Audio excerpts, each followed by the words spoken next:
எல்லாரும் எப்படி இருக்கீங்க? நாங்க இங்க ரொம்பவே நல்லா இருக்கோமுங்க. வீட்ல சும்மா தானே இருக்கீங்க அப்படின்னு சொல்றவங்களுக்கு மத்தியில ஒருவேளை சும்மா தான் இருக்கிறோமோ அப்படின்னு நம்மளுக்கு நம்மளே தோணவும் வச்சிருங்க. சும்மா இருந்தா இந்த வேலையெல்லாம் யார் செய்யறதுங்க? நின்னாலும் நிக்குமோ வழியா நான் காலையில கூவுற அந்த 5:30 அலாரம் நிக்கவே நிக்காதுங்க. ஒவ்வொரு லேடிஸ்க்குமே எல்லாம் 5:30 மணிக்கு அடிக்கிற அலாரம் நைட்டு 10:30 ஆனாலுமே எங்களுக்கெல்லாம் அலாரம் நிக்காதுங்க. நைட்டு செய்யற குருமாவோ சட்னியோ கொஞ்சம் எக்ஸ்ட்ரா மிச்சமாயிருச்சுன்னா யாரெல்லாம் சந்தோஷப்படுவீங்க? அந்த மாதிரி மிச்சமான டே தாங்க எனக்கு. நைட்டு சிக்கன் குருமா தான் செஞ்சிருந்தேன். கொஞ்சம் எக்ஸ்ட்ரா வச்சுட்டேன். மார்னிங் தோசைக்கு வச்சுக்கலாம்னு சொல்லிட்டு டேஸ்ட் சூப்பரா இருந்துச்சுங்க. அந்த ரெசிபி வேணும்னா என்கிட்ட கமெண்ட் பண்ணுங்க, நான் ஷேர் பண்ணி விடுறேனுங்க.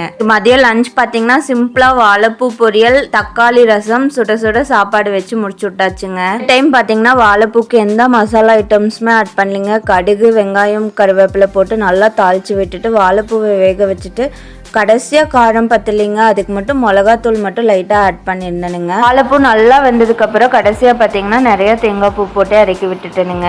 எங்கள் வீட்டில் இருக்கவங்களுக்கு தேங்காய் பூ இந்த மாதிரி சேர்த்துனா ரொம்பவே இஷ்டப்பட்டு சாப்பிடுவாங்க. வாழைப்பூ வேகிறதுக்குள்ளேயே ஒரு சைடு பார்த்தீங்கன்னா அரிசி குக்கரில் போட்டு வச்சாச்சு, பாலை காய்ச்சி வச்சாச்சு. பாப்பா எந்திரிச்சோன்னே பாலுக்கு ஓடி வருவாளுங்க. பால் ஒரு சைடு பொங்குற நேரத்துக்குள்ளே பார்த்தீங்கன்னா தக்காளி ரசத்துக்கு எல்லாத்தையும் சேர்த்து பேஸ்ட் அரைச்சாச்சுங்க. ரீசெண்டாங்க இந்த தக்காளி ரசத்துக்கு பார்த்தீங்கன்னா நான் ரொம்பவே அடிக்ட் ஆயிட்டேங்க. வச்சா அவ்வளோ டேஸ்ட்டாக இருக்குது. ரசமே பிடிக்காதவங்க கூட ஊற்றி சாப்பிட்டு காலி பண்ணி விட்டுறாங்கன்னா பார்த்துக்கோங்களேன். அது தக்காளி, சீரகம், மிளகு, பூண்டு, வர கொத்தமல்லி கொஞ்சம் ஆட் பண்ணால் டேஸ்ட்டு சூப்பராக இருக்குங்க. 2 வரமிளகாயை போட்டு நல்லா அரைச்சி கடைசியாக ஒரு தாளிப்பொண்ணு கொடுத்துக்கலாங்க. கடுகு, கருவேப்பிலையை போட்டு தாளிச்சு விட்டுட்டு கூட பெருங்காயத்தூள், உப்பையும் போட்டு இறக்கணும்னா ரசம் சூப்பராக ரெடி ஆயிடுங்க. இதுக்கு தான் லஞ்ச் பேக் பண்ணிட்டு இருக்கேங்க. அவருக்கு கொஞ்சம் இன்னைக்கு டைமும் ஆயிடுச்சு. இவர் போனதுக்கப்புறம் தான் எங்கள் வீட்டுக்கு கொட்டியாமனியும் கிளம்புவா. அப்படி நான்வெஜ் குழம்புங்கிறங்காட்டிக்கு வீட்டிலே தோசை ஊற்றி சாப்பிட்டுட்டும் போயாச்சு. அவ்வளோ லாங் எடுத்துகிட்டு போக வேண்டாம்னு சொல்லிட்டு ஹஸ்பண்ட்க்கு பேக் பண்ணுற டைம்லேயே என் குட்டியம்மனிக்கும் பேக் பண்ணி வச்சுருவேனுங்க. இன்றைக்கி வாழைப்பூ சாப்பாடு தான் போட்டிருந்தேன். பொரியலே சாப்பிட்றது இல்லை, இப்படியாச்சும் கலந்து விட்டால் சாப்பிட்டுட்டு வருவாந்தாங்க கலந்து விட்டுருந்தேன். ஆனால் பார்த்தீங்கன்னா சாப்பிடவே இல்லைங்க, அப்படியே ரிட்டர்ன் கொண்டு வந்திருந்தா. பேக் பார்த்தீங்கன்னா மாதுளம்பழம் ஒன்று தொளிச்சு போட்டு கொடுத்து விட்டுருந்தேனுங்க. இதே கம்ப்ளீட் பண்ணிட்டு வந்துட்டா. அப்பாவை ஸ்கூலில் கொண்டு போய் விட்டுட்டு வந்துட்டு நம்ம டியூட்டியை ஆரம்பிச்சாச்சுங்க. ஒரு நேரம் மாவு இல்லைனாலே நம்மளுக்கு பைத்தியம் பிடிக்கிற மாதிரி ஆயிருங்க.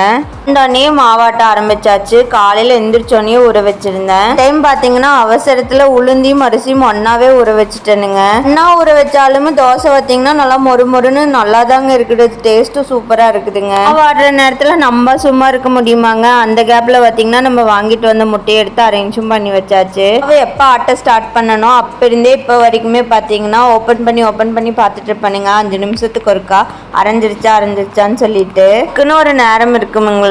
நம்ம அவசரத்துக்குலாம் அது ஆகுங்களா? இன்னும் அரைப்படல, உனக்கு இன்னும் ஏதாவது வேலை இருந்துச்சுன்னா செய்யுன்னு சொல்லி என்னை அனுப்பிச்சி விட்டுருச்சுங்க. வாங்கிட்டு வந்த ஃப்ரூட்ஸ் எல்லாமே எடுத்து அரேஞ்சும் பண்ணி வச்சுட்டு நம்மளும் ஒரு மாம்பழம் தெரிஞ்சு சாப்பிட்டாச்சுங்க. 1 மணி நேரம் மாவாடுற கேப்ல நம்மளாம் சும்மாலாம் இருக்க முடியாதுங்க. அதுவும் சேர்ந்து ஒரு பக்கம் ஆடு, நம்மளும் சேர்ந்து ஒரு பக்கம் ஆடிட்டு இருக்க வேண்டியதானுங்க. ஒரு பக்கம் பாத்திரத்தில எடுத்து கமுத்தியாச்சுங்க. வீட்டையும் சரி பாப்பா வர்றதுக்குள்ள எல்லா வேலையும் முடிச்சிடலாம், இன்னைக்கு கொஞ்சம் எடிட் பண்ற வேலை இருக்குதுன்னு சொல்லி ஸ்டார்ட் பண்ணியாச்சுங்க.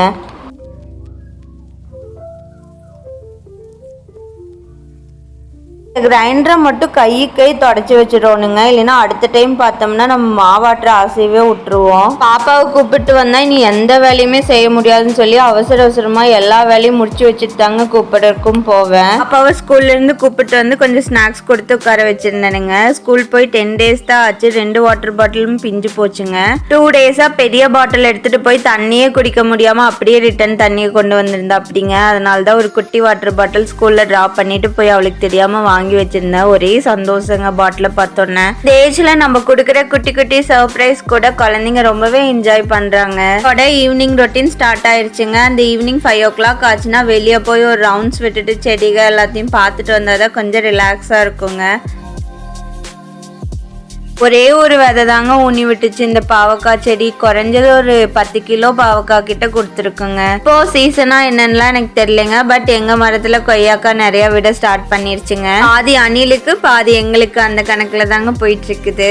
கொய்யாப்பழம் பாத்தீங்கன்னா பெரிய நெல்லிக்காய் சைஸ் தாங்க இருக்கும். ஆனா டேஸ்ட் பாத்தீங்கன்னா சூப்பர் டேஸ்டா இருக்குங்க. இனிப்பா இருக்கும் ரொம்பவே. ஈவினிங் பாப்பாக்கு தான் சரி ஸ்நாக்ஸா கொடுத்துடலாம்னு சொல்லி கொய்யாப்பழம் வெட்டி கொஞ்சம் உப்பு மிளகாத்தூள் போட்டா விரும்பி சாப்பிடுவாங்கன்னு சொல்லி கொடுத்தாச்சுங்க. வச்சுட்டேங்க. எல்லா ரவுண்ட்ஸும் முடிச்சுட்டு வரையில டைம் பார்த்தீங்கன்னா 6:30 கிட்ட ஆயிடுச்சுங்க. டின்னரும் செய்ய ஸ்டார்ட் பண்ணியாச்சு. பாப்பா மேகி கேட்டு அடம்பிடிச்சிட்டு இருந்தாலுங்க. என்கிட்ட பாஸ்தா தான் இருந்துச்சு. சரிவா சிக்கன் பாஸ்தா செஞ்சு கொடுக்குறேன்னு சொல்லி செய்ய ஸ்டார்ட் பண்ணியாச்சு. கொஞ்சமாக கடாயில் எண்ணெய் ஊற்றி போன்லெஸ் சிக்கன் கொஞ்சம் நல்லா சின்ன சின்னதாக கட் பண்ணி போட்டுட்டு பூண்டையும் நல்லா சின்ன சின்னதாக கட் பண்ணி பூண்டு சிக்கனையும் நல்லா மொறுமொறுன்னு வறுத்து எடுத்துக்கணுங்க.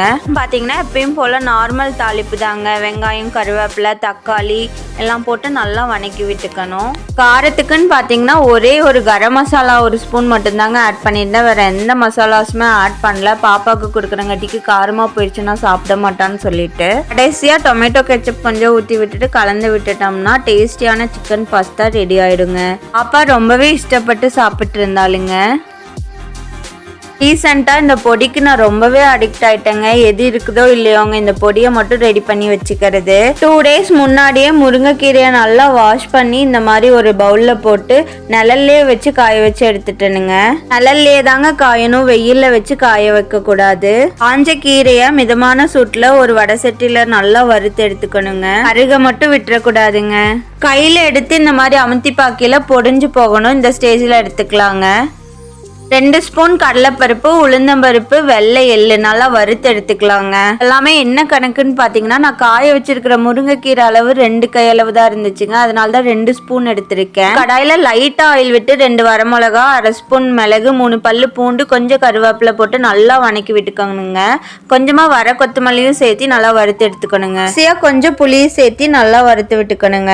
ஏன் இவ்வளோ கம்மி குவான்டிட்டியாக செய்கிறேன்னு பார்த்தீங்கன்னா என்னோட முருங்கைக்கீரை அளவு ரொம்ப கம்மி குவான்டிட்டியாக ஆயிடுச்சு காஞ்சதுக்கு அப்புறம். பிளஸ் பாத்தீங்கன்னா எனக்கு இதுவே 1 வீக் கிட்ட வருங்க. பாப்பாவுக்கு கொடுக்குறங்காட்டிக்கு காரத்துக்கு 2 வரமிளகா தான் ஆட் பண்ணியிருக்கிறேன். இட்லி தோசைக்கெல்லாம் லைட்டா தேங்காய் விட்டு சாப்பிடும்போது அவ்வளோ டேஸ்டா இருக்குமுங்க.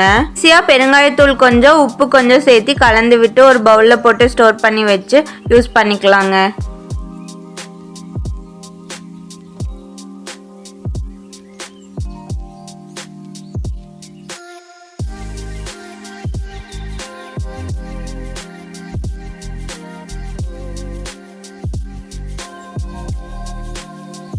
நீங்க கீரையை கண்டாலே ஓடுது, சாப்பிடவே மாட்டேது அப்படிங்கிற பட்சத்துல நம்ம இந்த மாதிரி தாங்க செஞ்சு கொடுத்தாகணும். வேற வழியே இல்லைங்க. பெரியவங்களுக்கும் ஒரு நல்ல ஹெல்த்தியான ஒரு பொடி தானுங்க இது. கீரையெல்லாம் சாப்பிட முடியல அப்படிங்கிற பட்சத்தில் இந்த மாதிரி இன்ஸ்டண்ட்டாக செஞ்சு வச்சிருக்கிறப்போ ரொம்பவே யூஸ்ஃபுல்லாக அண்ட் ஹெல்ப்ஃபுல்லாக தாங்க இருக்கும் ஒர்க்கிங் பீப்புள்ஸ்க்கு. சோஃபாக்கு கவரும் வாங்கிட்டு வந்தாச்சு, மெஷினும் இருக்குது. பட் அடிக்கிறதுக்கு நேரம் தான் பற்ற மாட்டேது. இன்னைக்கு என்ன ஆயிட்டாலும் பரவாயில்லன்னு சொல்லி அடிச்சும் விட்டாச்சுங்க. எப்பயுமே பெட் கவரை தான் சோஃபா கவராக அடிச்சு போட்டுப்பேங்க. அப்போ தான் ரொம்ப நாளைக்கு வர மாதிரியும் இருக்குது. குவாலிட்டியும் சூப்பராக இருக்குங்க. இது ரிலையன்ஸில் தான் வாங்கியிருந்தேன். நைட் 10 o'clock ஆச்சுங்க. இன்னுமே வேலை முடிஞ்ச மாதிரியே இல்லை. ரொம்பவே டயர்ட் ஆயிடுச்சு. இதுக்கு மேல பாடி தாங்காது, சீக்கிரமா கவரை போட்டு விட்டுட்டு தூங்கவும் போயிடலாம்னு சொல்லிட்டு தாங்க போட்டு விட்டுட்டு இருந்தேன். வீடியோ உங்களுக்கு ஏதோ ஒரு விதத்துல ஹெல்ப்ஃபுல்லா அண்ட் யூஸ்ஃபுல்லா இருக்கும்னு சொல்லிட்டு நான் ரொம்பவே நம்புறேங்க. இந்த வீடியோ பிடிச்சிருந்துச்சுன்னா சப்ஸ்கிரைப் பண்ணிக்கோங்க என் சேனலை. குழந்தைங்க இருக்கிற வீட்டுல மோஸ்ட்லி எல்லா பொருளுமே பாத்தீங்கன்னா அழுக்காகிற மாதிரி தான் இருக்கு. நான் என்னோட மைண்ட் செட் பாத்தீங்கன்னா இருக்கிற பொருளை நீட்டா அண்ட் எவ்வளோ சேஃபா வச்சுக்கணும் அப்படின்னு சொல்லிட்டு தான் நினைப்பேன். வீடியோ பார்த்துட்டு இருக்க எல்லாருக்குமே ரொம்பவே தேங்க்யூங்க.